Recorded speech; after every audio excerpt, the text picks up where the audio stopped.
So I'm going to talk about Venus in Gemini. I'm actually in love with someone that has this placement, so I'll be pulling from that a little bit, but obviously making more generalized interpretations. Before I get into it, I just wanted to say that I'm doing a monthly forecast project, and I'm offering it for free for December, just so people can kind of see it and interact with it. And if you like it, then consider subscribing for January and onward. So I'll put that link down in the description. So moving on. Venus and Gemini. So this is someone who they need their partner to get along with the people in their life, especially their close friends. There's someone who you often see them with someone else, and they really, really love their friends. Not that there aren't plenty of placements that could make this true, but they value them on a really deep level. It's almost in between platonic and romantic at times, depending on the person, but you can have really intense friendships with people that are super meaningful to you. So you're gonna do better with someone that knows that about you, and doesn't get jealous that you need to spend your time with other people. Because the thing is, with Gemini, is that they need a lot of different stimuli and different excitement factors going on in their life before they get consistent. That's to say, like, once Gemini has a best friend, they can hang out with that person like every single day. But when they're getting to know you, it's like you're just a passing thought and they've already got all these bazillion things going on. So it can kind of be hard to get this person's attention at first. And they're probably going to play pretty hard to get, and they're not going to want to be in a serious relationship right off the bat. Gemini and Venus doesn't take it that seriously, and they don't like to get too deep about it. They'd rather just kind of go with the flow and follow their feelings, see where things go. They like the ability to kind of flake. The biggest reason that someone with a Venus Gemini would break up is because they are bored. So if you want to keep this person's attention for a consistent amount of time, you've got to be intelligent,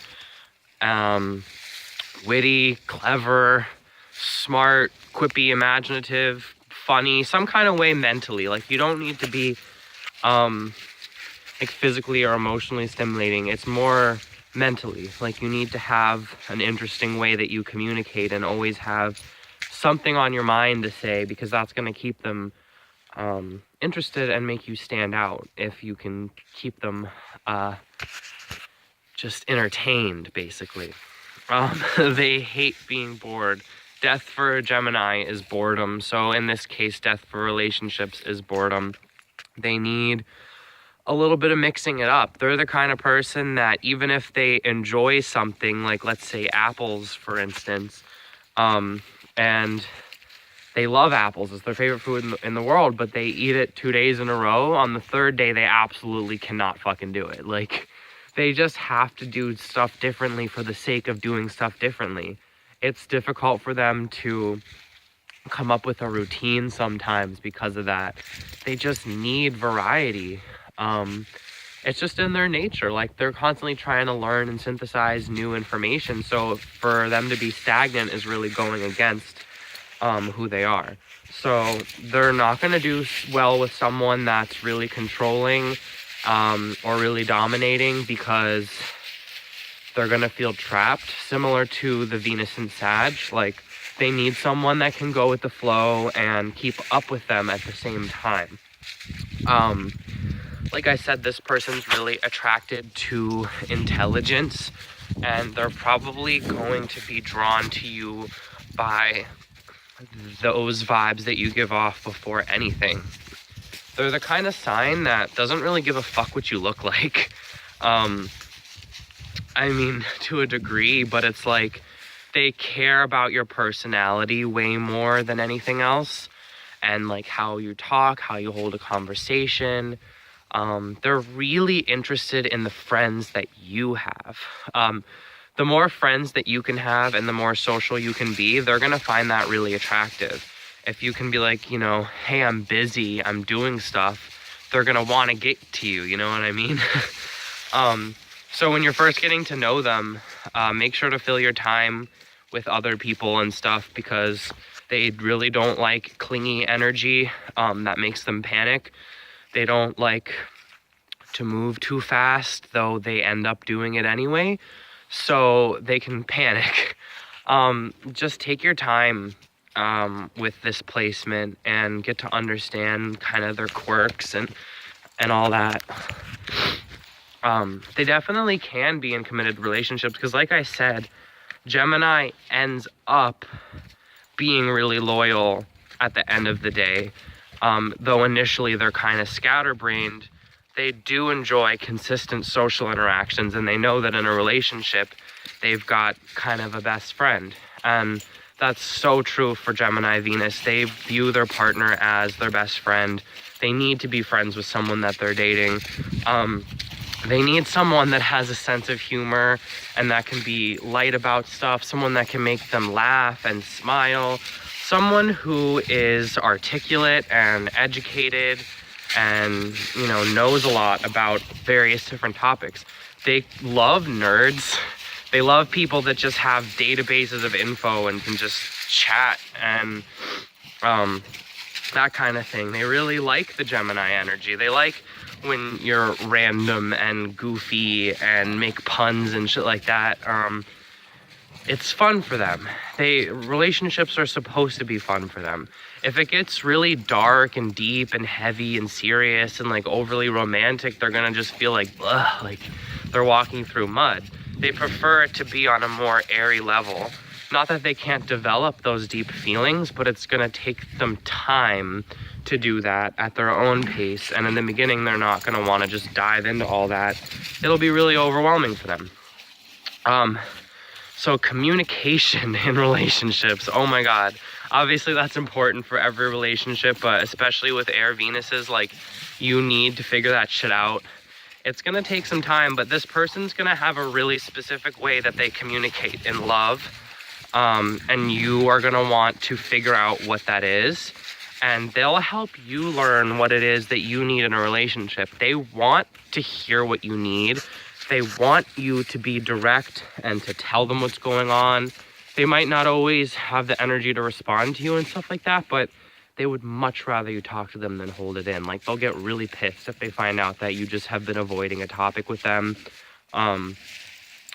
They might lie a bit and have white lies, and it's not so much that they're trying to deceive you, but Gemini lies out of self-defense most of the time. Like kind of Cancer going into Gemini energy is a lot of what it is. So if they feel like if they tell you a certain thing, it's gonna really upset you, they might hold it back from you, even if they'll get upset that you're doing that. They'll also get incredibly hurt if you lie to them or if you cheat on them. It'll break their fucking hearts, and they'll leave you for sure.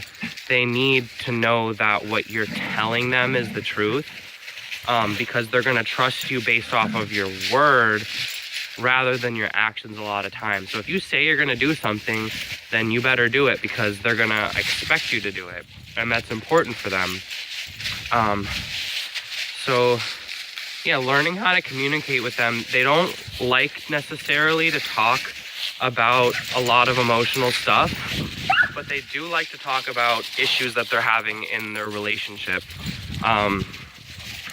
It might be frustrating for them because it's not always an upbeat topic, but if you approach them, typically they'll be up for it. You're also gonna have to... Okami! Sorry. They're wrestling and she got a little too rough. So, what was I saying?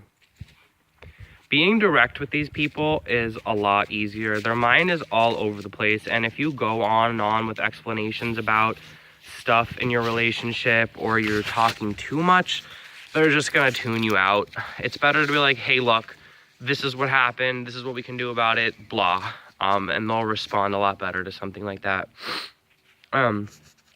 This person, they think about you a lot. They don't really show their affection as much physically or emotionally. They might be a little bit detached even, and a little bit like cold when it comes to affection, but they'll tell all of their friends that they're totally in love with you and that you're the coolest person. And when they actually see you, it might not be the same, but they'll tell you that they love you. And if they say that, they mean it. They don't, because that's how they're gonna let you know that they care, is through their words and what they say and maybe what they write or post on social media, because they feel love in their brain. So when they're going about their day, they're thinking about you all of the time, and you are integrating into their perception of reality. It's just not necessarily such a physical thing. So if you're someone that like definitely needs a lot of physical attention and affection and emotional depth from somebody, it's not to say that the sign can't provide that, but it's not their go-to thing. That might not be the best match for you. Because they do care. It's just difficult sometimes for them to verbalize it.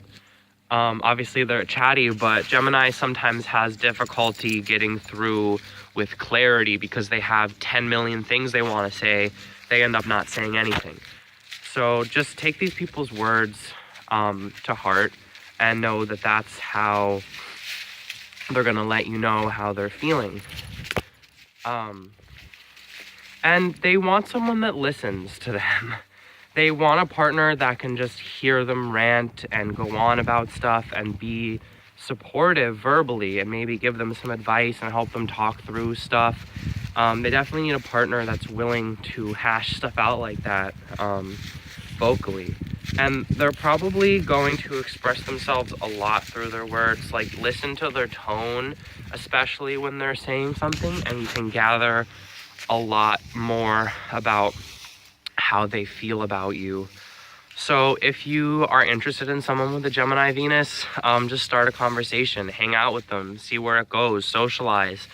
They typically like to start out as friends first and then develop it into a relationship. So be friends with this person. Worst case scenario, you've got a new friend. And just kind of give them some space and give them some distance and hang out with your own people in your own life. And eventually, if something happens, then it does. If a Gemini Venus likes you, they're gonna talk to you. They're gonna text you, they're gonna call you, they're gonna ask you to hang out with them all the time. If they're ghosting you, they're probably really not interested, because they're very good about reaching out. When they want to be with another person, they'll let you know that. So kind of let them play the lead a little bit, but they definitely like it when you're assertive and direct and just kind of open up a conversation with them. That's a really good way to get in there. And if you are a Gemini Venus, I challenge you to allow yourself to be in your feelings a little bit more when you're in a relationship, even if it scares you. Your thoughts and your feelings are kind of on a feedback loop, and they're really tied closely together. So pay attention to that also, besides just what you think about a person. How are you feeling about someone? And that'll really help you determine whether you're in the right relationship or not. And yeah, just have fun with it. Be yourself. I think it's a really beautiful placement. It's really fun and light and inspiring. Gemini Venus is kind of like a muse. So I hope you guys resonated with this. It's a beautiful day, damn. All right, peace.